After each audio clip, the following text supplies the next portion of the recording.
All right. Well, hello, and welcome to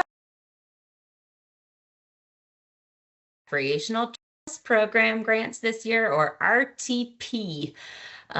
So this session is being recorded. We might have folks hopping on and off throughout because it really is an open office hours session where it's your chance to ask us live whatever your questions have to be. So we're glad that folks are coming in here.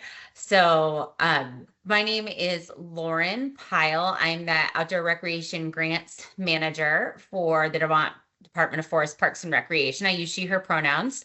And I'll be here answering a lot of the questions today that come up. But we have two other grant staff who are here on the call from FPR. And they are Marlena Baker, who's here, who will probably be helping to put things into the chat and those sorts of things, and Joe Kill, who is also here to do this. So for this session today, we really do not have an agenda as we're coming into this. So unlike the previous two webinars where we have come with slides and things we want you to know, this session is all about your questions. Right now, we're a cozy small group of three, so I bet we can get to all your questions, even if we have a few more folks that come on. But to get in the queue at any point, feel free to use the like raise hand function. If you have a question, you're like, oh, put me next. Feel free to use that. Also, feel free to drop stuff in the chat at any time.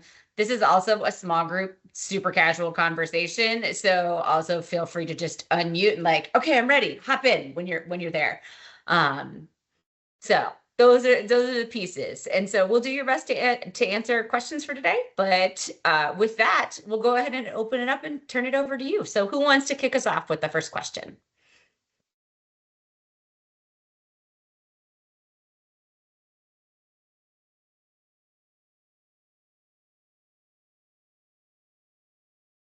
Go ahead, Barbara. Okay, mine is pretty complicated, so I was hoping to go afterwards. But okay, so the project we have in Rutland Town is a pocket park by a Green Mountain Power facility that's been used forever in the history of European settlement here. But GNP is conveying a parcel along the Otter Creek at the base of these beautiful falls that have been used for all kinds of power generation, but they're very beautiful. And it's about 2 acres in size. There is along the waterfront component, potentially if that fits into the climate resilience risk form, and there's a slope where trails could go elsewhere. Right now, the Town Planning Commission came up with a design for this, for trails, later on a boat launch, but right now trails, some signage for the historical value of the property. It used to be the original Rutland. It's had indigenous people settle there, and it's just an incredible piece of history there. So we definitely would like some signage about that. Some other recreational facilities, which some would be eligible and some would not. More parking, a clearing a lot of invasives and getting more visibility there, a overlook, and that sort of stuff. So my question vis-a-vis the climate resilience risk. Okay. Yeah, right now there would be about a mile worth of trails, new trails. Some trails are existing. It has been used throughout time, and it's still being used. Fishermen use it, and people use it to get down to the water for various reasons. But most of the trails would be new. And some would be down at water's edge where there would be some flooding, and and there's a steep slope to the parcel. So trails would be at the top of the at the slope, and down the sides, and that sort of thing. So I have some questions about filling out the form when there's like two different.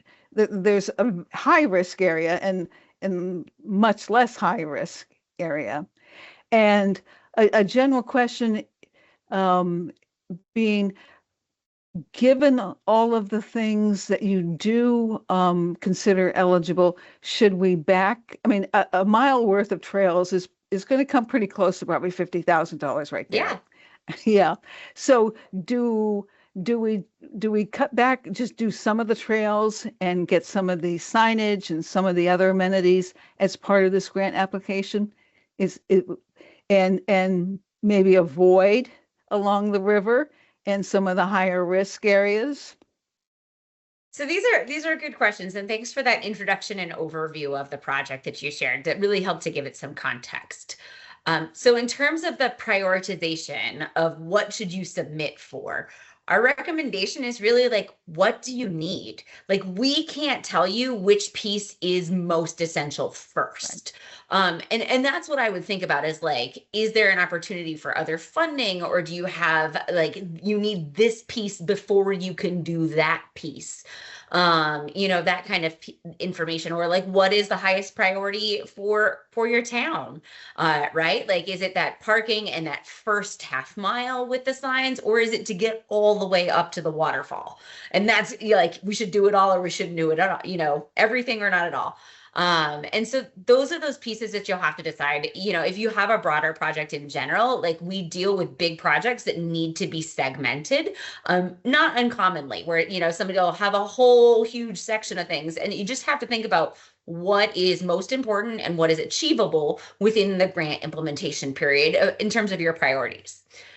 So I can't tell you that part of like what is better or worse that way, because it's really up to what you need. In terms of the climate resilience risk form, so this is the first year that we're using this tool. And really, the point of it is not to say, oh no, we can't fund this for things that are in that high risk area. Like, it's not that we're not going to fund trails that run by rivers. It's that we want to see that, if there is a trail by a river, and that will show up within your design and within your plan, is that we're going to want to point out and say, like, well, was this like, if it has a river crossing or not, or, for yours, like, where does it go? Like, if there's going to be sections of the trail that are going to flood, how are you going to close this? What's your plan for maintaining it when the water comes up? Those are the types of pieces that the review committee is going to want to see in a stewardship plan in the full application period. So that's really what we're trying to screen for, is to make sure, like, and if it's designed certain ways, like, there might be times that we flag things, and it's really theoretical right now because this is the first year that we're doing this. So we don't know what's going to come in until we get to see everybody's forms. But conversations that have happened in the past with grantees, with projects in the floodways or in floodplains, like, we had a grantee a couple years ago that was planning to fill in a swale to be able to make an accessible trail and like really like build that across. And they were doing it right next to the river in the swale where it was coming down. And so what they were actually doing, it was effectively cutting off where the river needs to move when it floods. And so we, when that came up, we were like, oh, that's actually a really not a great idea, both for the floodplain management and for the resiliency of the trail. Because if the water wants to go there, filling it in with soil is just not going to work long term. It's really going to be a not great investment for your community. And so by working with them, they ended up doing a little bit of a reroute. They did something else and actually ended up with a more sustainable, resilient plan long term. So those are the types of things that we're going to be, because sometimes the trail has to go there. Sometimes, like, people are going to go to the river and you're like, this is the access point to get to the river. And you have that, but like, what are you going to do? What are you going to put in there? Like, we had somebody else who was going to fill up an area what's sometimes called turnpiking.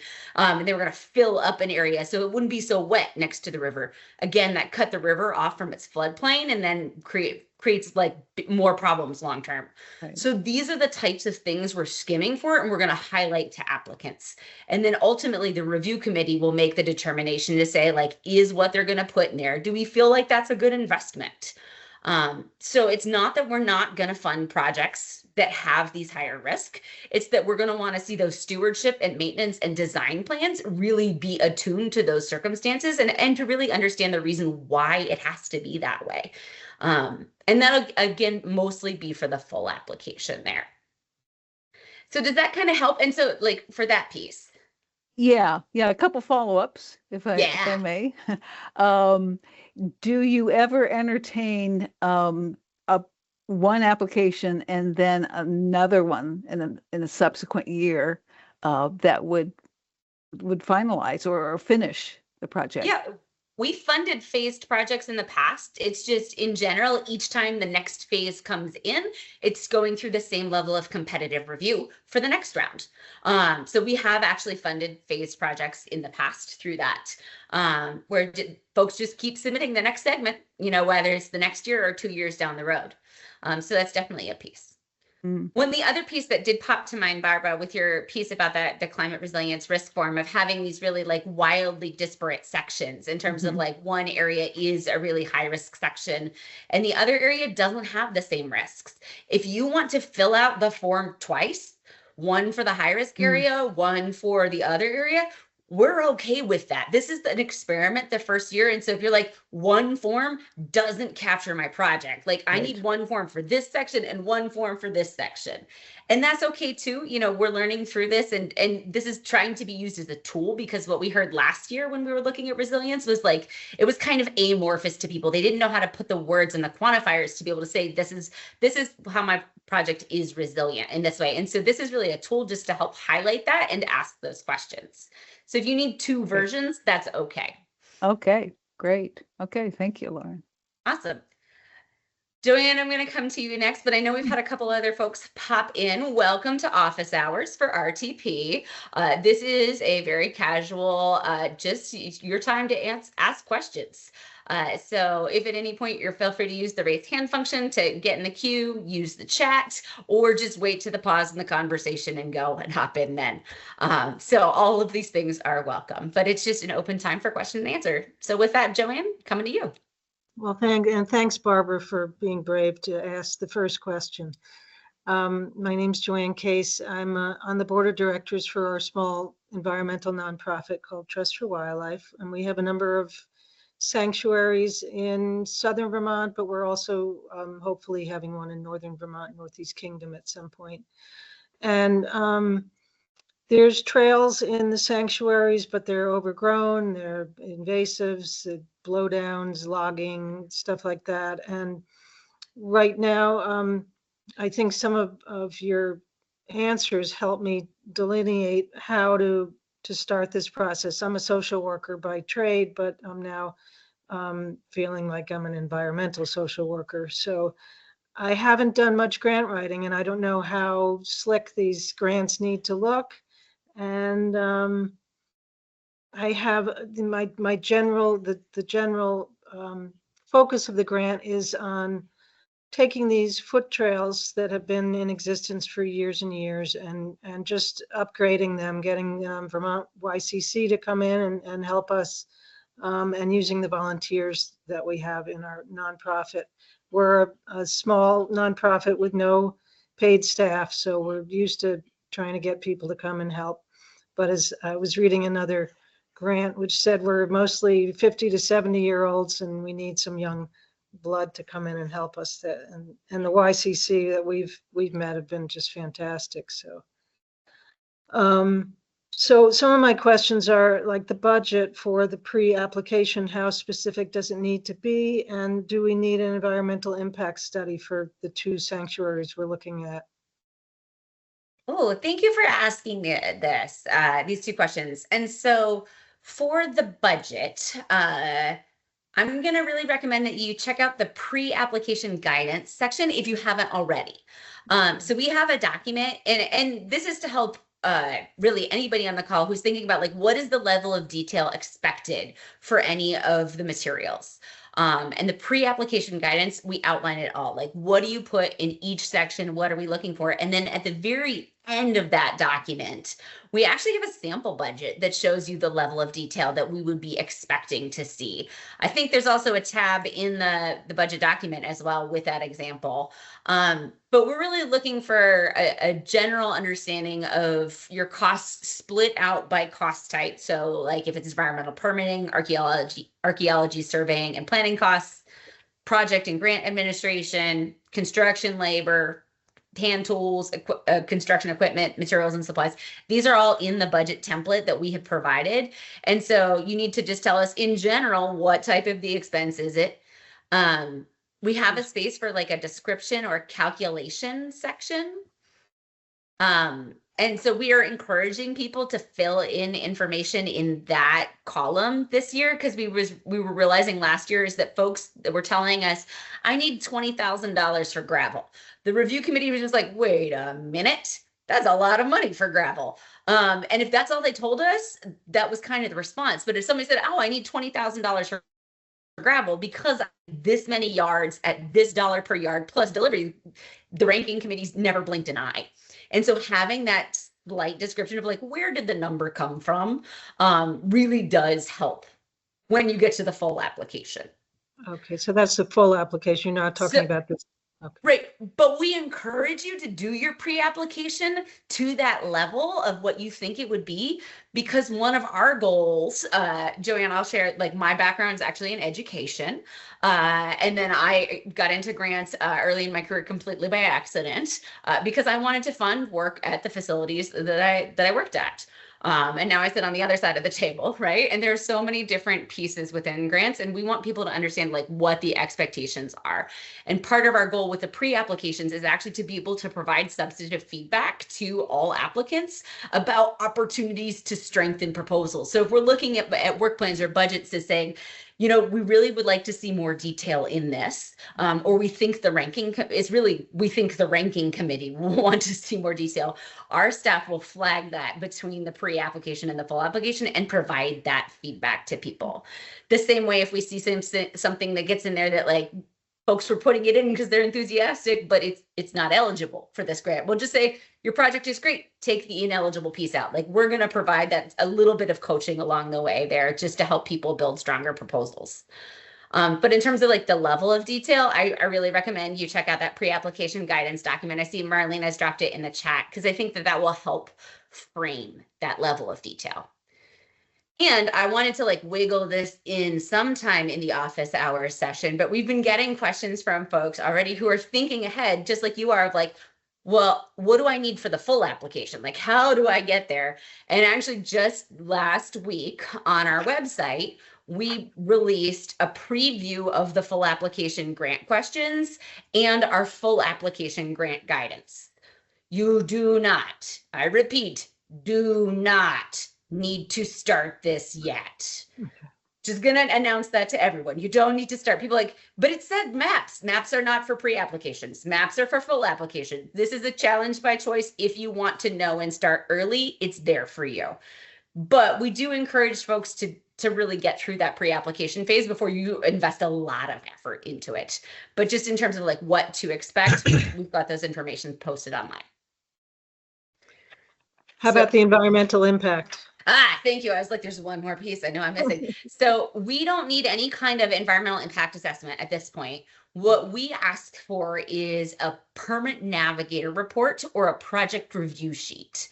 And both of those tools are two different tools that are set up by the Department of Environmental Conservation, DEC. And really, at the end of the day, both of them give you the same information. And it's a list of potential permits your project might need. Okay. And people to contact. And so the permit navigator tool is like great for if you have one location, one site. And you can just, it's an online tool. You just click the buttons and at the end it will spit out a PDF report.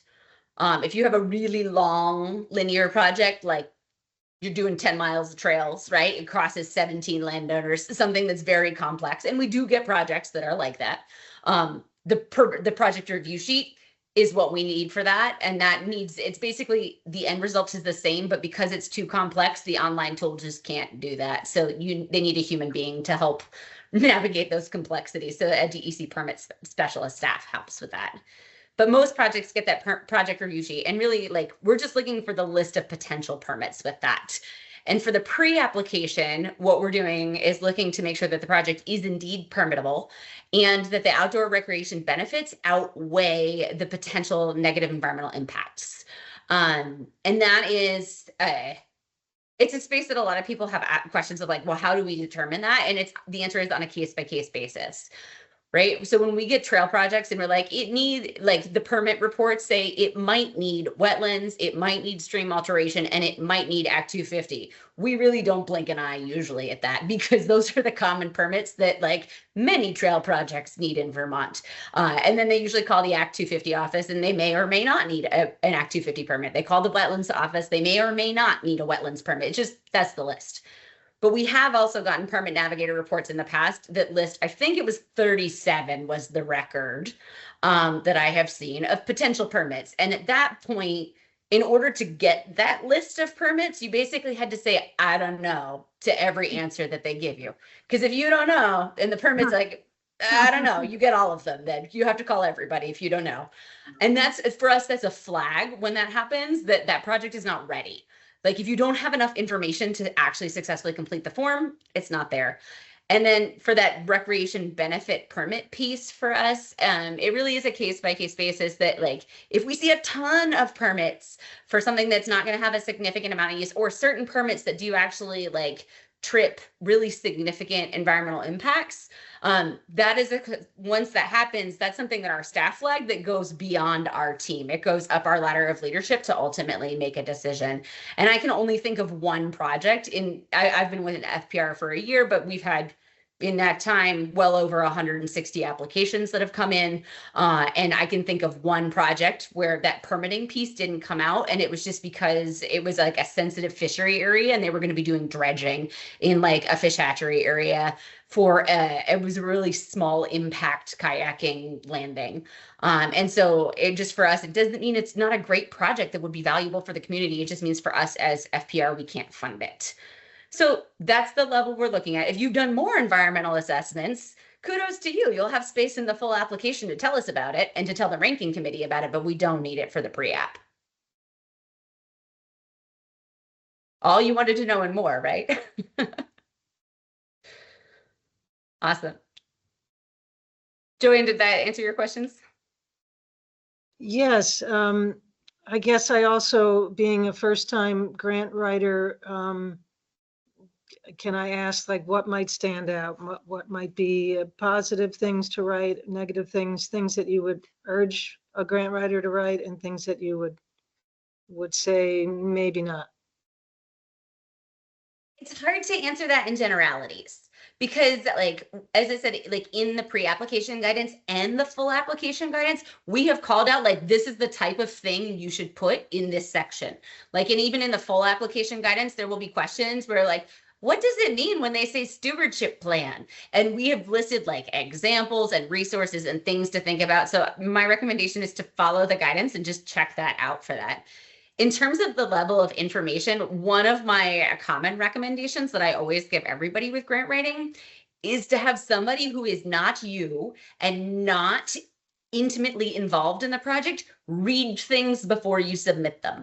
And this outside perspective could be someone else, like, for you as a nonprofit member, like, it could be another volunteer in your organization, somebody on your board, just somebody who's not involved in the day-to-day project.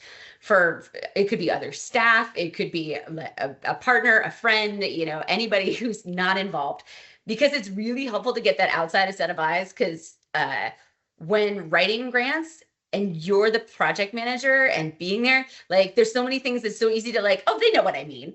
Like, it's there. And having that outside of set of eyes, somebody's like, wait a second, you went from A to G.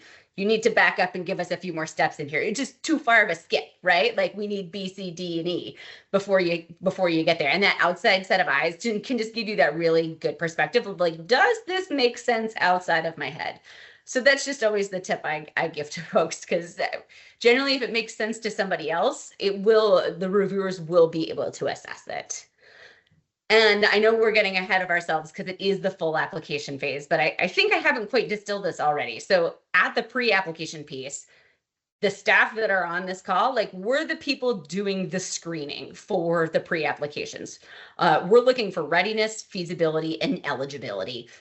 And what those mean is all outlined in the pre-application guidance. Those are the things that we're looking for. When we get to the full application phase, we're going to screen for those things real fast. And then it's going to go to an external ranking committee. There's 6 people who are ultimately confirmed by our commissioner who serve on that committee. Every proposal is reviewed by multiple people and scored. And then they actually come back together after the scoring to discuss all kinds of things that don't show up in the numbers. Things like geographic spread, distribution of recreation types. And Joanne, this came up in my brain because one of the pieces that really did call out strongly last year with our committee is they paused and they actually were looking at proposals to say, and to acknowledge that proposals come in from organizations with a huge variation in capacity. Like, we get proposals from professional grant writers, on large staff. We also get proposals from all volunteer-led projects in all volunteer-led nonprofits and towns. And they pause to reflect to say, our scoring accurately capture the good projects that didn't come from you can tell those super polished ones, and they did check for that. They did pause and say, were there other projects that really are great projects, and we need to think about that, of how it shook out in scoring. So they do, and they do control for that and check themselves just to make sure we are funding the projects that are important across the state as best we can, and try to pause on the grant writing. But we've tried to give you tips and tricks along the way to help even the playing field for everyone. So awesome. Well, with that, Michael, let's swing to you. Thanks, Lauren. And Joanne was the perfect question to piggyback off of, since I'm also interested in hearing more about bridging the gap between pre-app and full application. I'm wondering about what types of application materials are rigid and absolutely should not change between pre-app and post-app, and more so, if anything does need to be adjusted, what types of application materials have some flexibility if, say, we get an update from a contractor on the project that says, hey, this price was wildly different than we thought.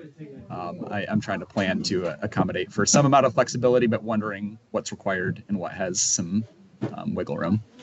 Yeah, that's a good question. And the answer is that your project has to be the same, but everything else can change between the pre-app and the full.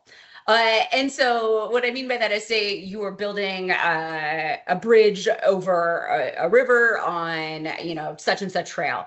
We're still going to expect to see in the full app some sort of river crossing on that trail in that space, rather than okay, cool, now we're going to go do the parking lot somewhere else. It should substantively be the same project.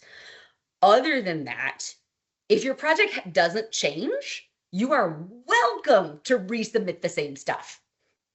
But if, we provide feedback on a work plan or a budget, or your plan changes, at any of those points, you can tweak the materials and should.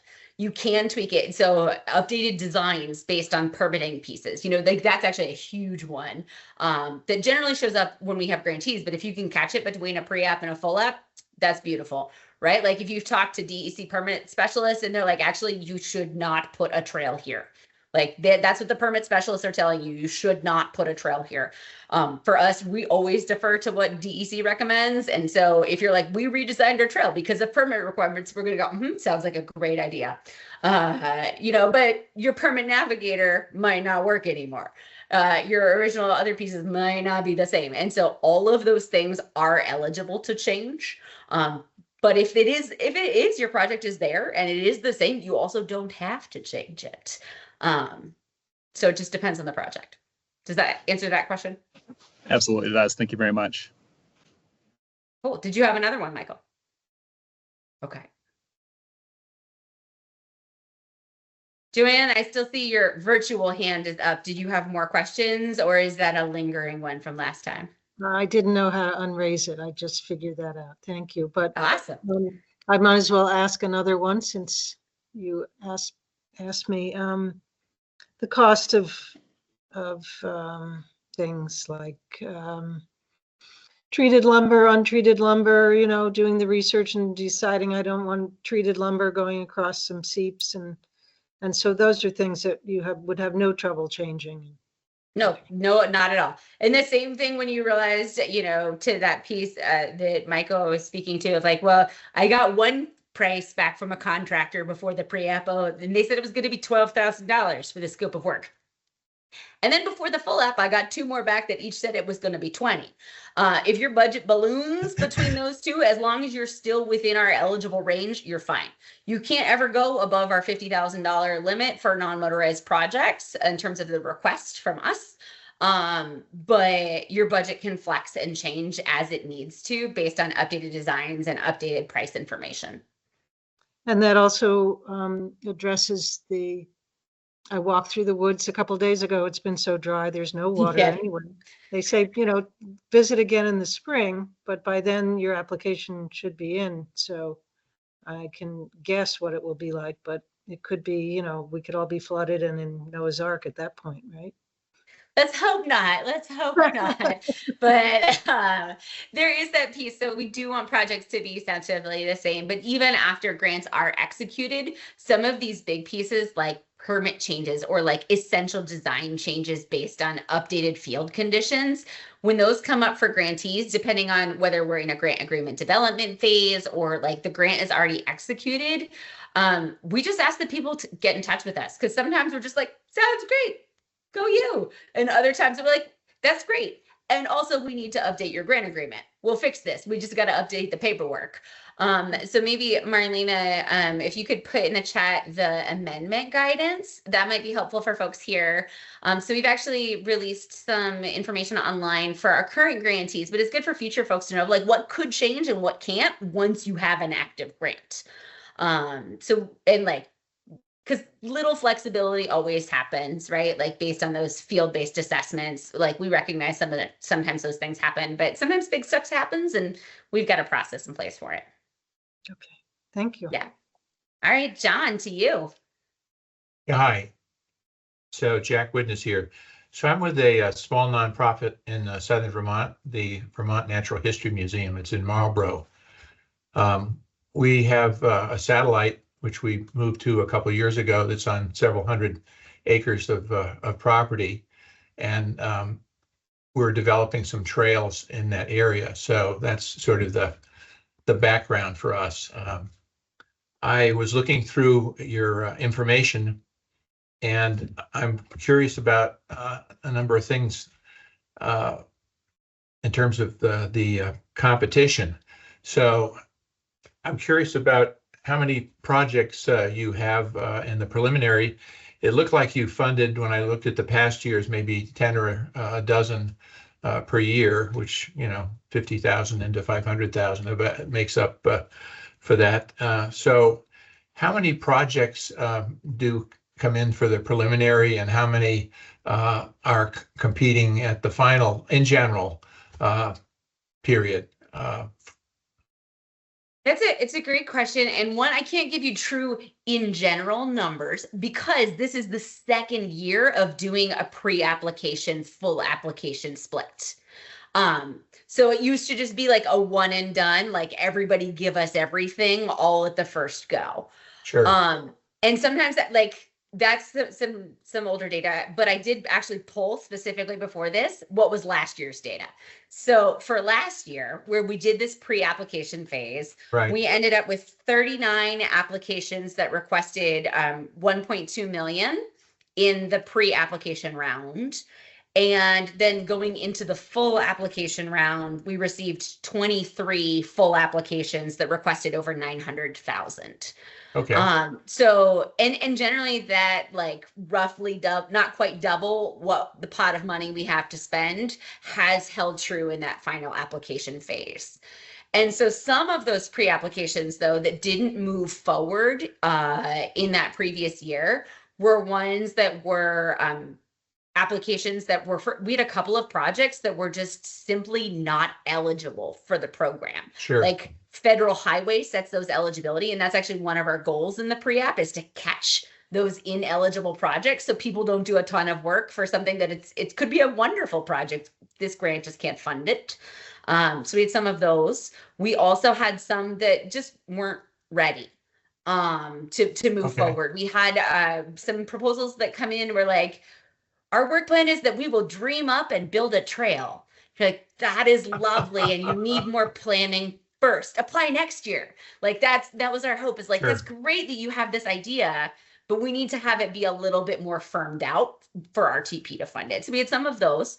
And then there was actually a whole handful of ones that were ones that people had submitted the pre-app, and then they just decided not to Sure. submit the full app for a variety of reasons. And we do not penalize anyone who changes their mind. Yeah. So if somebody just goes through the pre-app, decides they're not going to do the full app for any reason, that won't count against you in any other future FPR or outdoor recreation grants, because we recognize that happens for all kinds of reasons. Like maybe the timeline's not going to match up anymore. Maybe the side of the application was different from what they planned to do, or even just we found other money to make this happen. Like, yay them. So that's just a piece there. So like that's last year's information in terms of the competitiveness, but I don't have year-over-year data yet. So in terms of those that were successful, do you make available those applications so that we'd be able to look at those to see successful ones, what they look like, or is that private, not shareable? We don't publish that information of like what a previous application looks like. Yeah. It's been something that folks have asked us in the past to do. I know there have been other organizations like the Vermont Trails and Greenways Council has talked about like potentially getting a collection of them going. I don't think that's on their list right now, but there's that piece. But the other thing I will say about it is like across the whole portfolio, it's really hard to compare applications and say like, this is the one that shines bright, like is a really exemplar piece, because there's so many different types of projects. Like a really Sure. great bridge proposal looks really different from a land acquisition proposal, looks really different from a maintenance proposal, looks really different from others. So to that end, Jack, what we've tried to do is in the pre-application guidance is call out examples that are completely theoretical, but they're based on like similar types of content we've gotten in the past. So they're not like somebody's exact quote that they used, but it's the type of content that we've gotten from applications in the past. So if you use those examples, but you have the titles of the ones that have been funded. If one of those seems like it's similar to ours, it seems like you're saying that's really not available, the whole application, unless you went to the applicant and they wanted to share that with you. At this point, like if that's what you want, like that would be my recommendation, is to if you have a contact there, to reach out to them and say like, oh, would you share it? Okay. You could reach out to them, but it's not something that we publish at this point. And maybe I haven't looked into this enough. It could quite be, but you talked about scoring and the scoring that's done by your team there.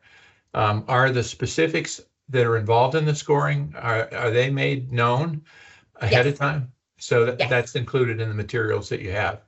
Yes, both for the pre-application and the full application. So like we have broken out, as I said, it's that feasibility, readiness, eligibility pieces. Like, what does that mean? Like the questions we use for scoring are in the pre-application guidance. And then when you get to the full application guidance, when we're saying, okay, we're scoring for resilience, these are the questions that we're looking for. These are the pieces. And so you'll see that all clearly laid out in both guidances. So the next one sort of has a little bit of the crystal ball. I hope you have one there. So how long is this program going to continue?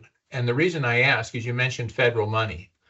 And there's going to be, I don't know if everyone else is aware of this, but there's going to be a new administration that's going to take over on January 20. And there have been made rumblings that they may be cutting a couple $1 trillion. So if this is federal money, it doesn't sound to me like this is necessarily what the new administration is going to be most interested in, but maybe I'm wrong. Hope so. So how long are you confident, if you're not going to apply this year, will it still be available next year or the following year? Because there's a flow from the feds, and what does your crystal ball tell you about this? It's a good question. I don't have a crystal ball, but I do have a backwards track record to pay attention to. This program has been around, I know, at least since the early 2000s. And Vermont's funding has been it has been fully and consistently funded at its current levels since about 2009. So this has gone already through many administrations in the past, at a very consistent level. And actually there are conversations and rumblings to say, could this program potentially be increased in a year ahead? We don't know. That's like a legislative decision. That's a much bigger picture than all of us. I just know there's people asking that question as costs have changed, right? Since 2009, if the funding has been stagnant. It's been really consistent. So we are anticipating consistent offerings of this program. At this point, we're not expecting anything significant to change in the future. As I said, though, I don't have the crystal ball. Who knows what's going to happen with that? But also the funding for this particular program, as well as our Land and Water Conservation Fund grants, they actually come from fines and leases rather than taxpayer dollars. And coming from what? They come from what? Fines and leases. I know with the Land and Water Conservation Fund, which is another grant we administer, the main funding is actually offshore oil in the Gulf. That's where the money comes from, is and a lot of it is actually still payments that ExxonMobil is making after the spill years ago. Those fines from that spill are actually funding recreation nationally. So that is where the money comes from for these programs at the federal level. So they are not taxpayer dollars, and thus their stability is just different than a lot of the other conversations around federal support, just because of where that funding is coming from.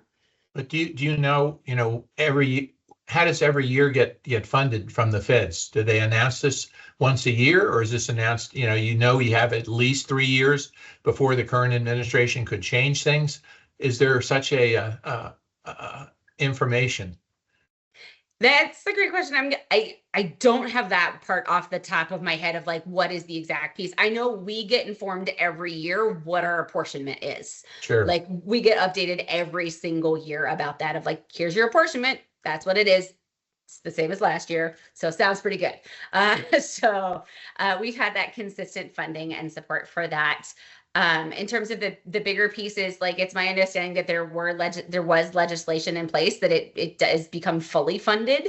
What the funding levels are per the legislation, it's fully and automatically funded, even though it has to be approved every year. It is fully funded as part of that legislative piece.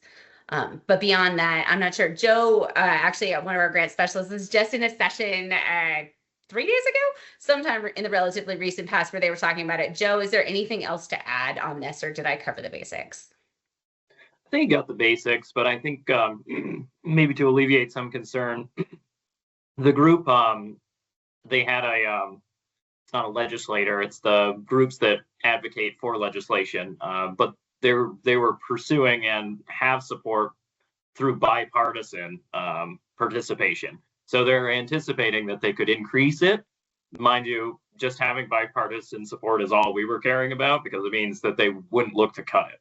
So that was the big takeaway for us. So I hope that helps a little.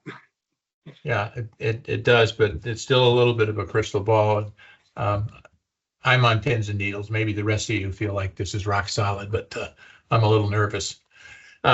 So this is probably I too much of a novice, but letters of support, are they important, and is that part of the scoring?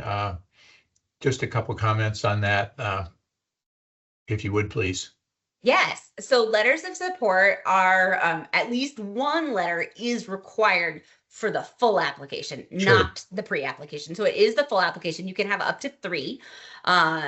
And we have letters of support that are there. And those are really about the need and the importance of this project in your community. Right. So that could come from final trail users, community groups, community partners, anything like that.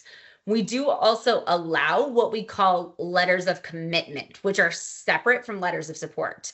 And so letters of commitment, again, for the full application, not the pre-application, are letters from, like, if there's a group that's being done by a coalition, like a partnership, where it's a town working with a nonprofit or two nonprofits working together. Only one person, like only one entity can submit the application. But it's often really nice to have a letter from the other group that says, yeah, we agree. We signed up to do this. And that's really the letter, like that's what the letter of commitment is. But we do encourage and as I said, require at least one letter of support for that full application that talks about that need for the project and the value. Well, thank you. And thank you for today taking time to answer the questions like this. It's very helpful. Much appreciated. Happy to help. So Barbara, it looks like the next one's to you. Yeah, I've got a specific budget question. I think I mentioned that Green Mountain Power is conveying this parcel of land for this pocket park to be. The Green Mountain Power also just went through a federal relicensing process. They're very extensive. Federal, FERC. They're good for 40 years. So they had to do a pretty extensive archaeological review for that. And because this parcel, the upshot of that review is because this parcel has been so heavily used that, there's not that much to protect, if, that's maybe a crude way to put that. But VDHP, said, but we think there might be, but that wasn't part of the federal process, and the relicensing went through with what GMP got from their consultant. So would you suggest that I enter something in that line item for review? I would, Barbara, because your project is building new trail. And if you've heard even an inkling of like someone might want to see what we call an ARA, an archaeological resource assessment, or a phase, like it's part of that phase 1 assessment. If you've even heard an inkling of somebody having asset, put it in your budget because it's an eligible expense. So that's the thing, is it's an eligible expense for RTP. So for folks who maybe haven't dug into this as much, RTP as a federal grant has to require compliance with what we call Section 106 of the National Historic Preservation Act. And Section 106 is all about the protection of historic resources. And so in order for projects to move forward, you have to receive a concurrence to say that your project will have no effect on any historic resources in the area, or that just period, there are no resources present. You have to get this and we help with that. Like we have liaisons with the SHPO, the State Historic Preservation Officers, and we help facilitate that piece for our RTP applicants. But if you're building new trails, we do recommend you build into the budget. I think we even have a number in the guidance. It's roughly $3,500 that we're like, just put it in there. Because if down the road, as we're going through this review process, SHPO says, nope, you don't need it. We'll come back to the applicants and say, okay, cool. You have $3,500 to potentially reallocate to other pieces on your project if you want. Or we can just decrease the award if everything else looks great. You can just you can do that, but build it into your budget versus if we go the other way and it wasn't in there and then it is ultimately required, you're going to have to come up with that $3,500 from somewhere because the project cannot move forward until it gets that Section 106 approval. If you're doing work that's like trail maintenance, unlikely that this is going to be required. We really recommend this with new trail expansions, new construction, if you're doing new builds, we recommend you put it in the budget. If you're working within existing footprints, if you're doing maintenance, if you're doing things that are not construction at all, that fit within RTP, you don't need to budget for that. But we'd rather, if you are doing that new construction piece, we really do recommend that just because that helps you out long term if you've planned for it, and then you're good either way. Yeah, because we'll tell folks whether or not you need it. That's part of our relationship is we'll confirm with the historic officers, do you need it or not? Yeah, the indigenous tribes that use the area, they want to know about any land disturbance as well. They want to kind of have a say on that. Should I budget for that as well, or is that just something an expense they would incur themselves? I can't advise on that piece. Because your relationship with those tribal specialists would be like your relationship, like that might actually be something you reach out to as part of your budget development plan, the same as you would any other consultant or contractor, to be like, okay, this is what we're doing. What will the cost for this be? Like, is there a cost? Like, because they might have a fee, they might not have a fee, but like, I would go recommend that you reach out to them to see like what would that be for, and if that's a piece that you like, again, if you need it, we recommend that you put it in your budget, because with RTP, like if it's in your budget, you can spend, and it fits within the eligible costs, you can get RTP dollars to help support this. Or if you're saying, well, it's still eligible, but we're going to cover it all ourselves, again, it can count towards your match.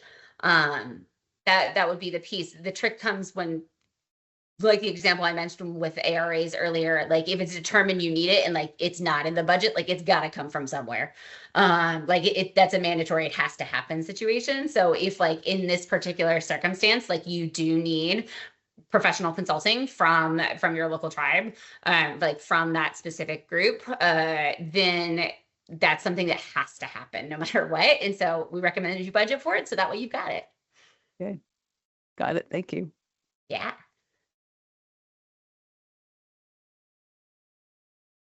Joanne. Okay, what does ARA mean? An ARA is the Archaeological Resource Assessment, and it is an initial exploration, usually done with a professional consultant, when there is the potential for historic resources to be at your site, or there's just a lot of unknowns. It's usually the first step in this review process. Sometimes projects get passed along and signed off by our SHPOs without the State Historic Preservation Officer.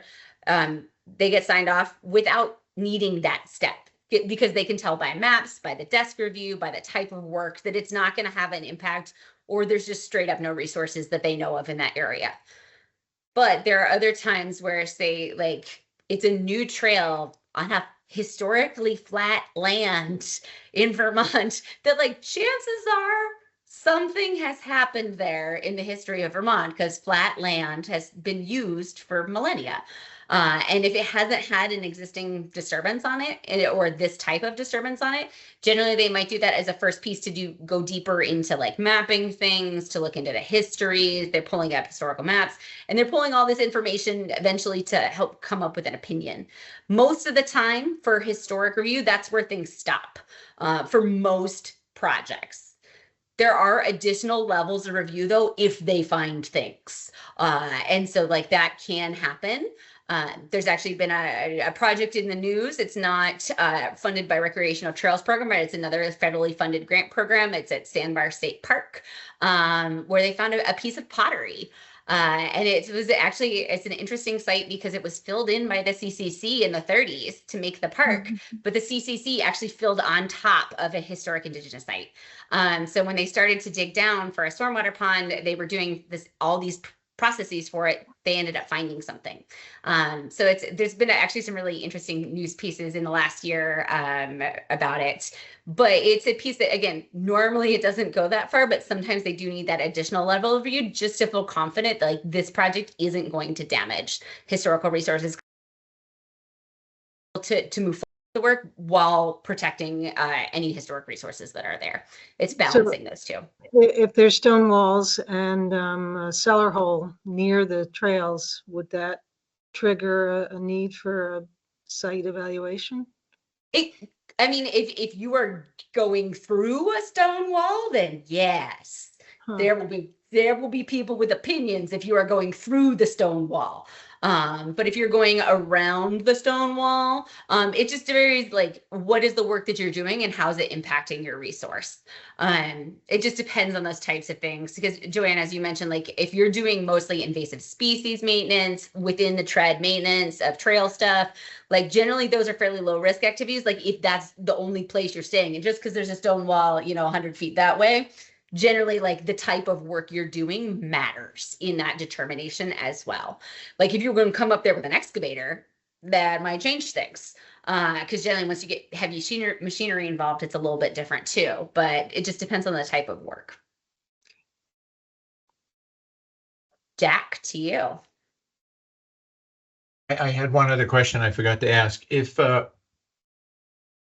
you have several projects in the same area of the state, is that part of the scoring and part of what's considered if we have several in the same town? I know of one other, locally. Is that a consideration in terms of your funding? We do consider geographic spread, and that happens all the way at the end. Like that's one of the final reviews that the ranking committee does. Everything is scored independently and ranked independently, and then really reviewed independently.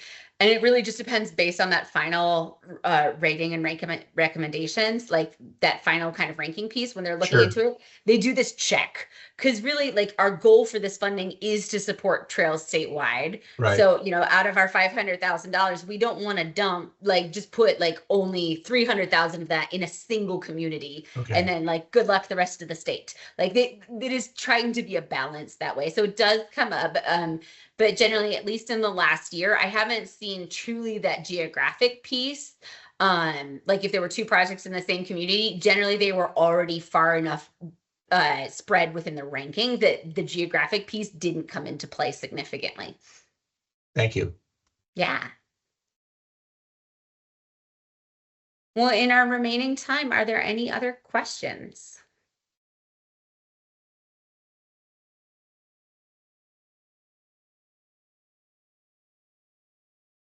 Well, if you do have more questions, please feel free to reach out to us at any point.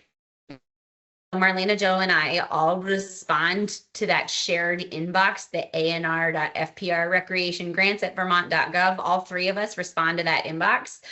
So it's a great place to send any questions that you have at any point. We will be holding one more office hours for RTP. I think it's on December 3rd. So we're coming right in before the deadline because we know there's always a pop of questions right there as we're getting close. So we'll be holding another session then. It will be recorded just as this one was. And so please feel free to reach out with those questions. And I just realized I did have one more thing I was supposed to share with everybody. I was like, oh, I'll wiggle it into the office hours somewhere. And that is that if somebody is doing a project that is not construction, right? So things like snow grooming, like if you're grooming cross-country trails or snowmobile trails, or we have some potentials for education grants, even though they're very, very limited. We have some other pieces that come up where you're like, we are just not doing construction. If you are not, acquisitions and easements could be a piece that is not construction. If you are not doing a construction project, you do not need to do the permit navigator or project review sheet. Just because like those are fundamentally for construction projects. It's just not something we need for the pre-application if you're not doing a construction project. So. And construction can mean anything that's disturbing the ground. Yeah. Got it. Okay. Anything. Installation of signs, cleaning out water bars. Like if you are doing anything disturbing in the ground, it's construction. So when will this video be available? If video, I presume, or is it audio only? It's video. Marlena, an hour? Probably tomorrow. Okay. Tomorrow morning. It should be live, Okay. but I'll also send out an email with the link to the video afterwards too. So Great. you'll have that. Thank you. Fabulous. Well, thank you all so much for being here. If you have other questions, reach out. Otherwise, good luck with your proposals as you're moving forward. Thank you.